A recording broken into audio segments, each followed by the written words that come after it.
Hey everyone, welcome to the next video on the E-Flite 64mm F-16 Fighting Falcon bind and fly model.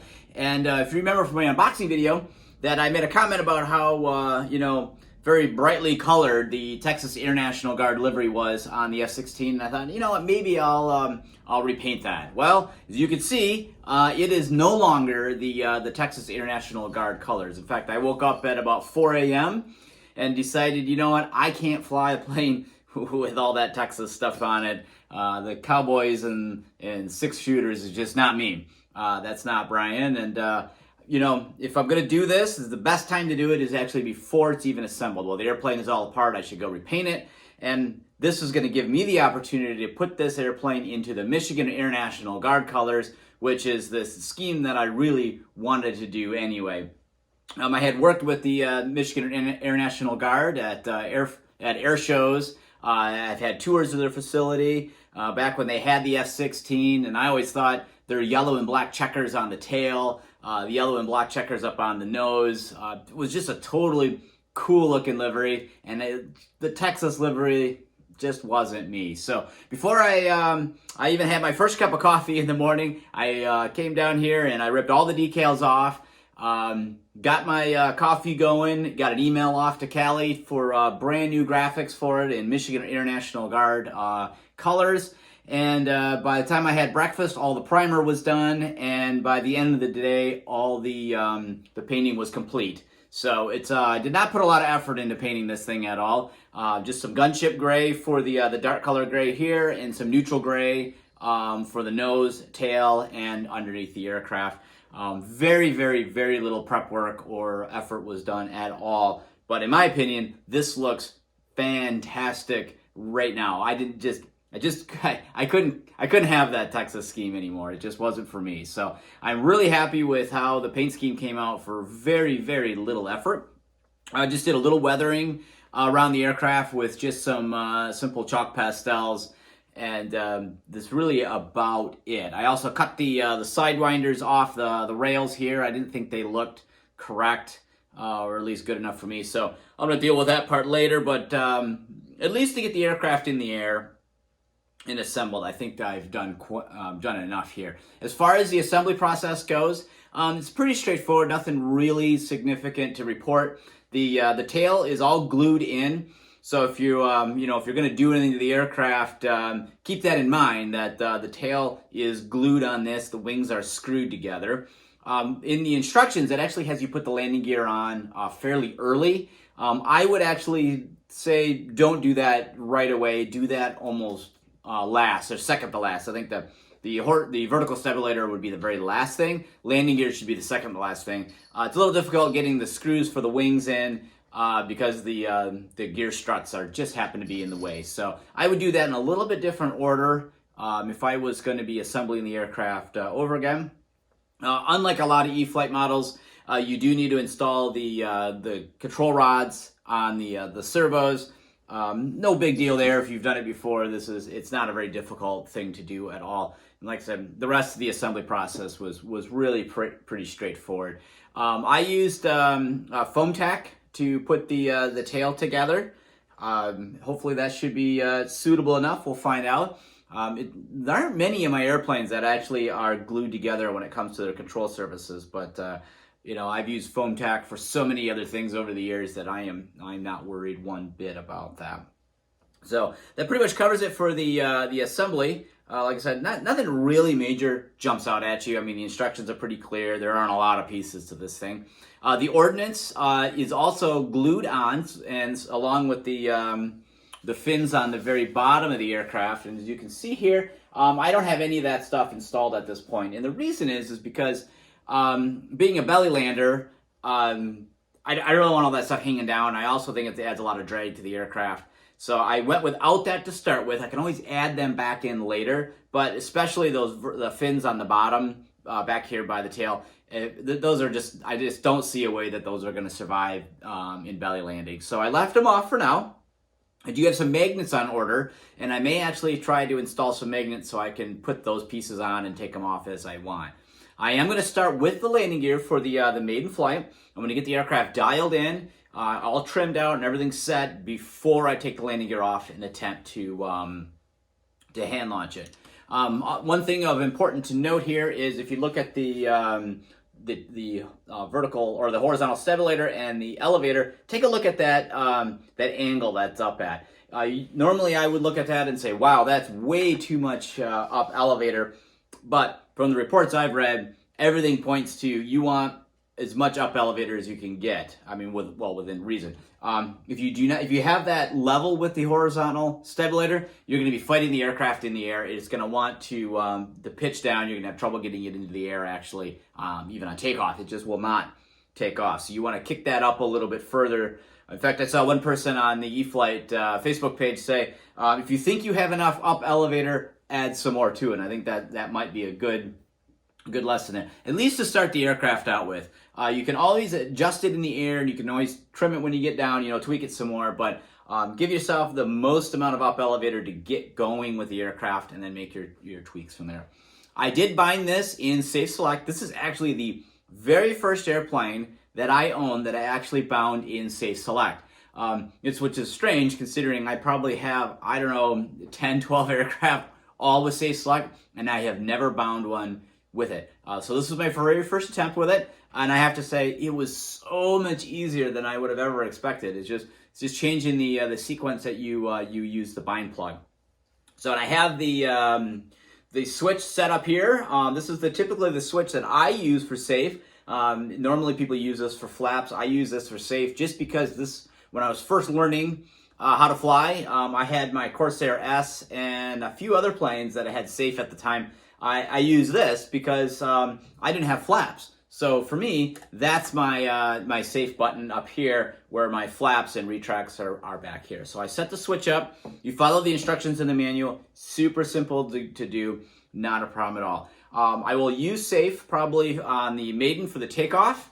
And then anytime I hand launch the aircraft, I will most certainly put it in SAFE mode to get the aircraft up into the air, gain some altitude, then I can turn it off. Now, once I get this thing in the air for the maiden flight, I will not trim the airplane until I get SAFE off. So I'll get up to a safe altitude, no pun intended, do a couple circles in the air, turn SAFE off, trim the aircraft, and then bring it in for a landing. You only get about 3 minutes of flight time with this thing, so it's not a lot of time to get an airplane trimmed in.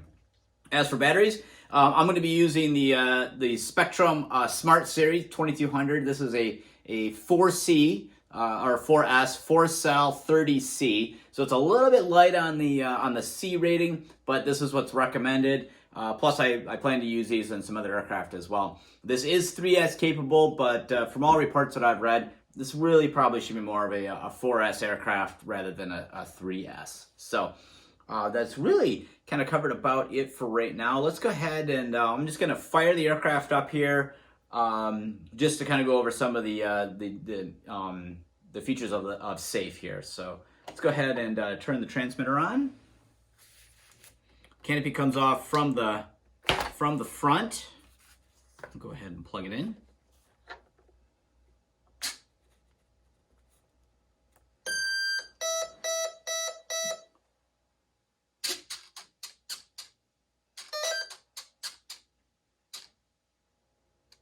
Okay, there you saw the aircraft. It kind of does, it's what we call like the little dance here where all the surfaces move. Right now I have it in beginner mode, and then I can switch it down to expert mode. You'll notice that the elevator will actually move. When it's in beginner mode, it's a little bit further down, and when you go into SAFE off mode, it kicks right back up again. So just to let you know, make sure that you know that your switch is working here. So I'm just going to add some power up here, just to get it so AS3X will initiate as well. There we go. I'm surprised my little buddy back here didn't take off running. Usually that is one great way to send the cats running for cover is you fire up an EDF. But she's having fun hanging out there in the box and is not intimidated by this thing. So let's go ahead and... so I want you to watch the control surfaces here. I'm going to go ahead and move the aircraft. And as you see, you can definitely tell look at the ailerons, how you have... This side here is going up, the down side is going down, and vice versa. And so what it's trying to do, this is in SAFE mode, it is definitely trying to level the aircraft out. and the same as if it pitches up and down. You can watch how the elevator moves. It's a little tough on camera, but this is a good way for you to check to know whether or not SAFE is working. And simply move the aircraft. And if you see that the control surfaces are trying to fight whatever you're doing, so if you're trying to roll the airplane by hand and the ailerons are trying to do the opposite, then you know that SAFE is working. If you'll pitch it up, pitch it down, and you can see that the elevator is reacting to that, then you know that you have it in SAFE mode. So if I want to turn SAFE off, I just come back over here to my switch, hit it over to experience. Now we're going to take a look at it, and you can see it. The movement is that's AS3X now at this point moving. Things are still moving, but much less. And if you try to roll the airplane, in fact, real slow like this, the ailerons don't do anything. And that's because it's not trying to center the aircraft back out again like SAFE. It's simply counteracting turbulence. So if you give it kind of more of a kind of a violent shake here, pitch it up and down, pitch it up, pitch it up, pitch it down, you can see that that's when your surfaces are moving. So if you want to check to make sure your surfaces are moving right in AS3X, you put your hand on top of here and lift it up. And if you feel it move, then you know that it's moving in the right direction. So if this is coming up, then you know that the that AS3X, so if you move it up, this should move in the up position to counteract it. So you can kind of feel with your hand here if you move it, which way the surfaces are moving. It's a good idea to always check AS3X and SAFE before you go to the field and fly. It is possible that sometimes AS3X is flipped. It has happened. It's extremely rare. But it's just a good thing to double check with the aircraft anyway before you go. As for center of gravity, it is set at 80 millimeters. If you have the manual, there is an addendum that's in here that lists a range of 75 to 85 millimeters from the leading edge of the wing here. That's changed from what is printed in the manual. So if you are setting the aircraft up, make sure you use the addendum. I have mine set up for 80 millimeters. So I went right directly in the center of the range, and you can see here from where the battery is located at, approximately where that is in the battery tray. However, just because that's where mine is located at doesn't mean that's where yours should be located at. Always do a center of gravity check. Don't go online and be like, hey everybody, where's your battery? Because I don't want to check center of gravity. I want someone to just tell me where the battery is. There is variation in these aircraft, especially on mine. Now that I've taken all the decals off, I've added paint to it.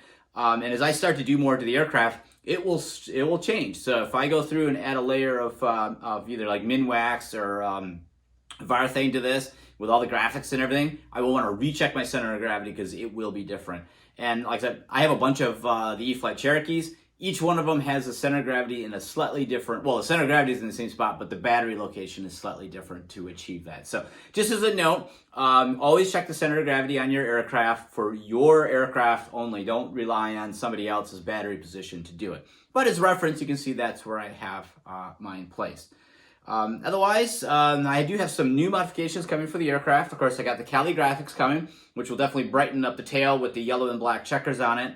I am going to upgrade to a metal gear servo on the nose wheel. That's something I do on all tricycle landing gear aircraft. I upgrade to a metal gear servo. There's no use to use a servo saver, which is the other thing I normally would use because there's no way to install it here.